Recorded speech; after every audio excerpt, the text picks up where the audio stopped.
Thank you for joining us. This is the Military Minute Podcast, and I'm your host, Mike Jennings. This episode is our second installment on our employer series, and even if you are not an employer, if you're a military veteran yourself and looking at this is going to have useful information for you as well. For our employers, this is going to teach employers a few of the things that they really need to do in order to be able to properly attract, hire, and retain military veterans successfully inside of their organizations. But if you're a military veteran, the information that we're sharing here is actually something that you can help your employer create to end up getting greater satisfaction out of your job.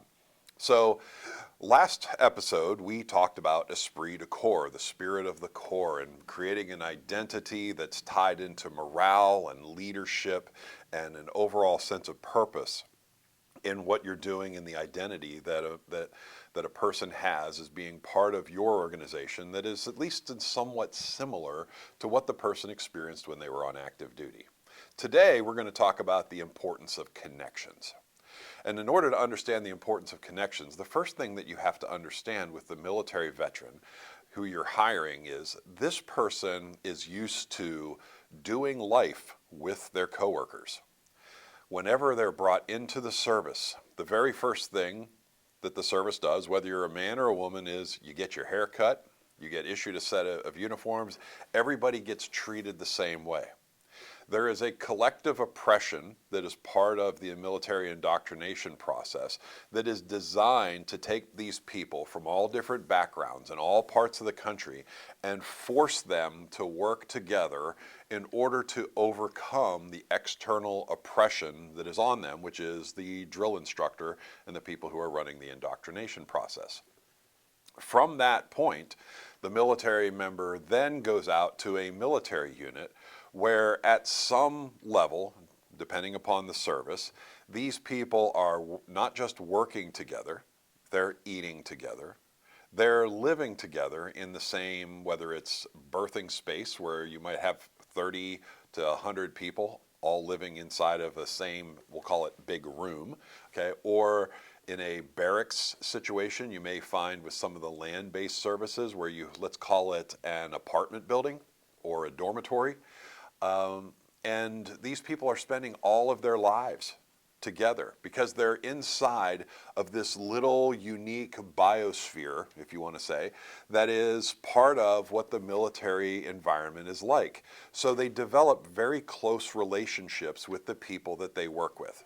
Now, what happens is, after they get out of the service, if you have a military veteran who is coming to your team and this person is not from your area in particular, and that person is now joining your company, what you need to understand is that this individual needs to develop relationships with the people in your company that transcend the workspace. Now, that doesn't mean if you have a remote employee and somebody is not physically co-located in the same place with your military veteran that's going to be a problem. But the employer, whether this is someone higher in the organization or whether this is an individual team leader, has got to help to bring this military member into the fold. And so if we're talking about people working in person, it's important that you connect this person with other people that they can get together with after work, that they can bond in the community, not just to a manager, but also to coworkers that are there. If this is a little bit more remote and this person doesn't have family in the area, finding ways to include that person's family inside of work and inside of this and connections to this are a really nice touch. As a matter of fact, a recent example that actually just happened on Monday with a client of ours, the candidate that they hired had relocated from Virginia to the Dallas-Fort Worth area. And even though there was somewhat of a family connection there wasn't a lot. And one of the nicest gestures I've seen an employer do is that upon the individual accepting his offer, the employer actually sent a bouquet of flowers to the new employee's wife, welcoming not just him to the company, but also her to the company. So what's a bouquet of flowers cost? 70, 80, $100? something like that. But it ultimately starts to draw people in. Now, for this particular client, it's going to be the follow-up act from this that ultimately plays out the value system that's there. But the understanding that your military veteran has to feel a need or has to feel connected to people inside of the company or inside of the community. And the work that you can do as the employer to help facilitate that will pay dividends. Because among the things that people like about military veterans is there is this sense of loyalty. But the loyalty comes from the relationships. People develop loyal relations to other people that they work with. So if there are other veterans who work for your company, connecting them with that. If you are dealing with somebody who is in the field working remotely, find ways to connect with that person. Show care and consideration for the family and be truly interested in those people as a leader.